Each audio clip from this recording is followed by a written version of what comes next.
Hey guys, it is us the Mokomoru gang. As seen in our last video, we did a commentary on Arty's trailer called, Arty's Las Vegas Mission. Choco said that there was a Google document he made with the poster and full plot. That is what we will do a commentary on in today's video. Anyways, let's start the commentary. Before we start reading the plot, we will look at the poster to see if it is any good. Wow. Just freaking wow. This poster is so spooky. First off, why is the trolley clown and Reggie the egg from Reading Eggs there? They were never seen at all in the trailer. And second, the movie's logo looks really lazily made. Claire can make better logos. Look at these. Much better, right? Anyways, it is time to start reading the plot. Each of us will take turns reading and then we will make comments on that particular part. I will be the first one to read. Robbie is at home and Claire says she will go to Las Vegas. Robbie gets angry and imitates an elephant trumpet to her and makes her cry. Robbie runs to Arty, Jeannie and Rob to tell them about his big win. They celebrate by having a party and they dance to If You're Happy and You Know It by the Kiboomers. Then Arty narrates and introduces himself and his friends. Then the movie logo shows. Bruh, that is how you start the movie? That is a bad introduction. And plus, imitating sounds at someone to trigger their misophonia is rude. And celebrating about it is even more rude. Now it's my turn. Then, Robbie tells Arty that Claire is going to Las Vegas to have some time away from him so she cannot hear her hated sounds. Arty gets mad that Claire is going to be happy and comes up with a plan to sneak into her trip and ruin it by triggering her misophonia. Claire is packing her bags while listening to lions roaring on her computer to cheer her up. Arty and friends are spying through the window. They explain how they should sneak into the airplane. They follow Claire into the airport and find out what airplane she is going to. They hide in the suitcases area. Then the plane flies to Las Vegas and Claire and Arty's team get off the plane. Claire stays at Resorts World while the Arty team find an abandoned house, so they go and stay in it. I have two things to say about this part. 1. It says that Arty gets mad that Claire is going to be happy. You're one big selfish person, Arty. And 2, you literally followed her into the plane to ruin her trip. That is creepy. You didn't even buy tickets. You could have gotten arrested for that. I will read the next part. Arty gets an idea that they should put a camera on Claire so they know where she is at all times. Rob gets the idea to turn invisible so they can put the camera on Claire's bow. Rob makes the invention and they get a tiny camera and put it on Claire's bow. They can now track her wherever she goes on Robbie's Fire tablet. Wait, what? Are you spooky serious right now, Arty? You are literally stalking her and tracking her just so you can see where she is at all times, so you can trigger her misophonia anytime you want. That is really, really, really, really creepy. Now I will read this next part. Later they check on Claire and they see that she is going to eat at Olive Garden for dinner, so they go there and decide what to do to trigger her. They sneak up to her table and they play a very loud rooster crowing sound. Claire starts crying and the team laugh and run away, but Claire notices them and she calls someone on the phone. Bruh, you literally just had to play a sound in a restaurant, which is a public area. Not only you will trigger Claire's misophonia, but you will probably disturb the other people at the restaurant who are eating. And plus, there might be some other people with misophonia there that have misophonia towards rooster crows, so you might trigger them too.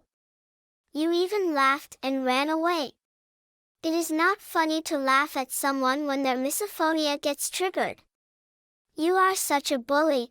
Now it's my turn to read. They cheer about their first victory and then they hear angry yells. It is Zim, Martha, Gur, and Louise. They accuse them for blasting a loud rooster crow at Claire. Arty gets an idea to beat them up, so they do, but Zim's team is stronger. Rob gives Arty a prime energy drink and he becomes so strong he beats up Zim really badly and then they lock him and his friends up in a cage and throw it into the forest. Arty and his friends go to sleep at the house. You must be serious right now. Zim was trying to teach you that triggering people's misophonia is bad, but you just ignored him and beat him up? You won't listen to anyone. Huh? You also locked him along with his friends in a cage and threw it into the forest. That can injure them badly when they land, and they will also die if they stay locked in a cage in a forest for a long period of time. Now I will read this part, which is pretty short. The next morning, They wake up to their rooster alarm from Robbie's tablet. They wake up and what they eat for breakfast is pancakes shaped like a dead Claire, and some bacon. Song,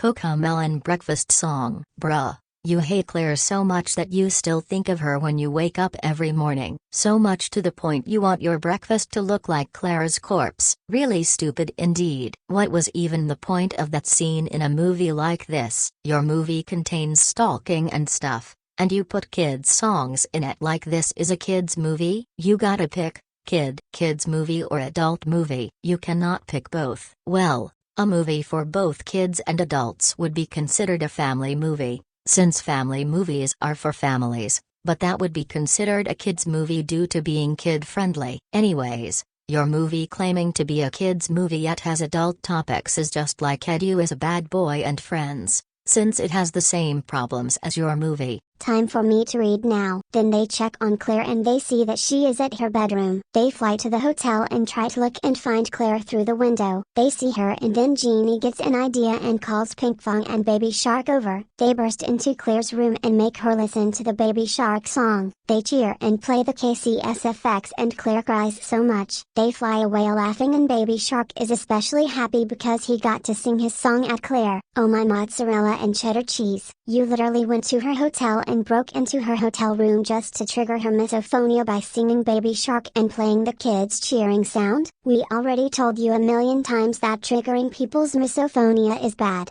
but what's even worse is that you broke into her hotel room. That counts as trespassing and you can get in trouble with the hotel for that. Not only that, many doors have signs that say do not disturb hung on the doorknobs. Even though you broke through the window, you are literally breaking that rule. You just want everything your own way and do not care about the respect for anyone else except you and your troublemaking friends. Also, you broke the window. Now you will have to pay so much money for breaking the hotel's property. It's my turn again. But meanwhile, Mokomoru and friends get a call from Claire and they decide to hijack the Creative Sparks spaceship and Arty and friends crash into the forest. Mokomoru and friends are really mad at them for making Claire hear Baby Shark in the KCSFX. Pinkfong gets an idea and they decide to have a rap battle with each of the members. Arty and friends' rapping skills are way much better and they win by saying, "In cuss word that I am never gonna say," which scares Mokomoru and friends so much and then Rob quickly traps them in a cage. The gang have a party in the forest and dance to the trolley song. The trolley clown and Reggie the egg appear and they dance. So this is the part where we appear,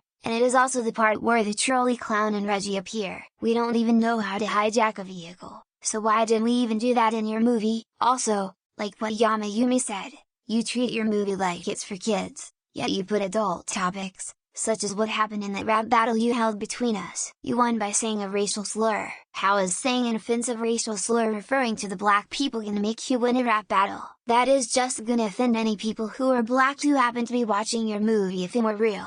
You also say the N-word to people a lot in your uploads on YouTube and DeviantArt. Even though you got banned on the latter website, the N-word is really racist. You shouldn't call people that. My turn to read.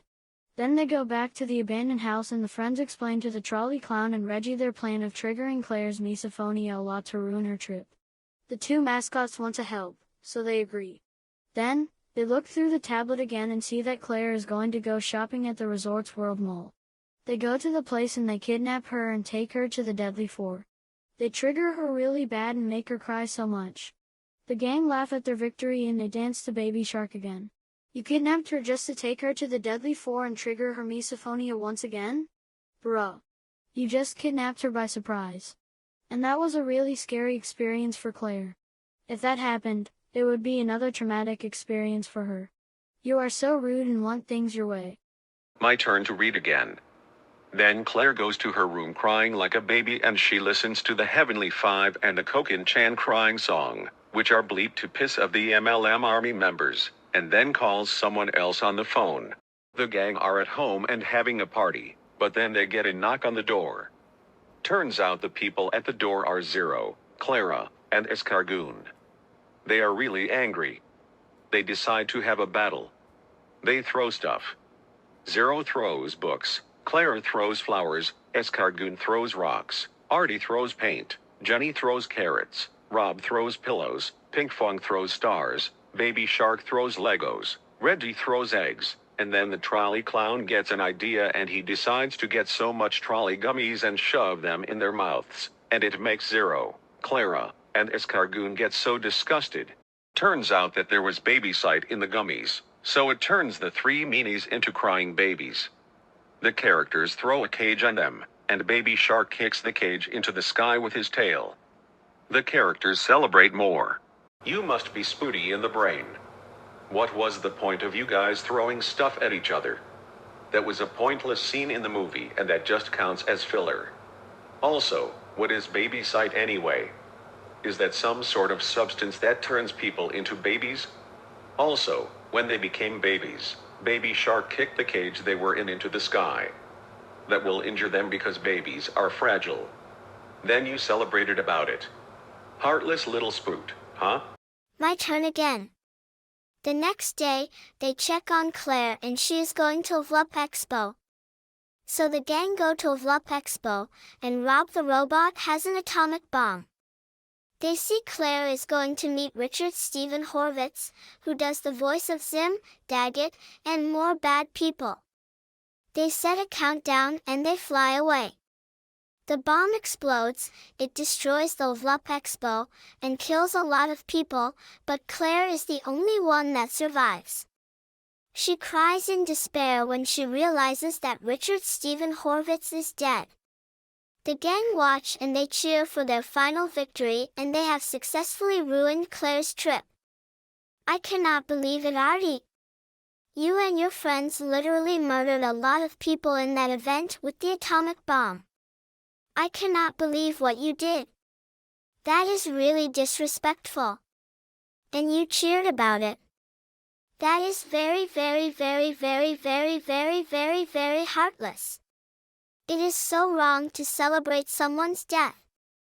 This proves that you are a heartless jerk. It's my turn again. Then the police come. Jenny is worried about getting arrested, but Arty gets an idea. He points at Claire and lies that she was the one who bombed the event. The police take Claire to jail, with Claire crying in the police car. The gang cheer about Claire's vacation being ruined for good. Then they remember that Claire's friends can be free now, but then they change their mind once they find out they died from starvation. They fly back home and have a party. What? The flipping acorn taco. Are you freaking serious, Arty? You literally put all the blame on Claire for a serious crime she didn't do. You know what? That makes you a karma Houdini and Claire a butt monkey. A karma Houdini is a person who receives no punishment at all for a bad action they did, and a butt monkey is the opposite of a karma Houdini. They are someone who receives lots of punishments when they did nothing wrong. That is not correct, Arty. And also, cheering that someone got arrested, especially if they are innocent, and their vacation got ruined is really heartless and rude. Plus, we were right. Now Zim, Martha, Louise, us, Zero, Clara, and Escargoon are now dead in the movie because you left us in a cage for a long period of time and we starved to death in there. You killed a lot of people in this movie. Arty, your movie sucks so much now because of this. Time for me to read this last part. The credits music songs are Mellonn Best Friend song, the Pink Fong Let's Go on a Trip song, and the Blippi Airplane song. The post-credits scene has Claire out of jail and now and she gets grounded by her parents and Robbie watches laughing. Bruh, like Uzuman said, Claire is a butt monkey. She literally did nothing wrong. Nothing. And all because you put the blame on her for exploding an event when you actually did it. Now she got grounded by her parents. All thanks to you. And you said that the action was heroic? That was actually the worst thing you could ever do. Now a bunch of people in the movie are dead thanks to you, and you put all the blame on Claire so you can get out scot-free and the person you are targeting at will have a miserable life. That is an action that will make no one trust you. Arty. I said this in a previous video but I will say it again. If your movie was real, it will bomb at the box office and will be considered one of the worst movies ever, or if it is bad enough, it will be rejected by the film festivals. And also, if the movie was real and got released, it would teach kids who watch it a lot of bad things. 1. People with misophonia are bad, they do not deserve to have happy lives, and triggering them with their hated sounds and songs is good. 2. Laughing and celebrating someone's misfortune is good. 3. Murdering people just because you hate them is good. 4. Putting the blame on someone else is a good way to get away scot-free. as seen in the part where Arty puts the blame of bombing the Love Expo event on Claire so she can get arrested instead of him. 5. The movie will teach kids to curse and say racial slurs, and it will teach them that saying a curse word, especially a racial slur, will make them win a rap battle if they ever participated in one, as seen in the scene where we and Arty's group have a rap battle. 6. It is okay to break someone's property, as seen in the scenes where Arty and friends break the window to get into Claire's hotel room, and the part where they explode the Love Expo event with an atomic bomb. 7. Playing with dangerous weapons is safe and a good thing to do, as seen in the aforementioned bomb scene. 8. Ruining someone's trip, or life in general, for fun is good and is a form of entertainment, all because you don't want someone to be happy. 9. Putting people in cages and letting them starve to death is okay, as seen in the parts where he did that to Zim, Martha, Gur, Louise, us, Zero, Clara, and Escargoon. 10. Kicking babies is okay, as seen in the part where Baby Shark kicks Zero, Clara, and Escargoon who have turned into babies. 11. Sneaking into airplanes without tickets is okay. 12. Kidnapping someone by surprise is okay. And 13. Doing the bad stuff Arty did is heroic, and the person those actions are targeted at, even if they are innocent, are villains. If this movie existed, we would want to tell every parent to never show their kids this movie, because it will teach them these bad stuff and make them bad people and act like Arty. Anyways, this is the Mokomoru gang, signing off, and end of commentary.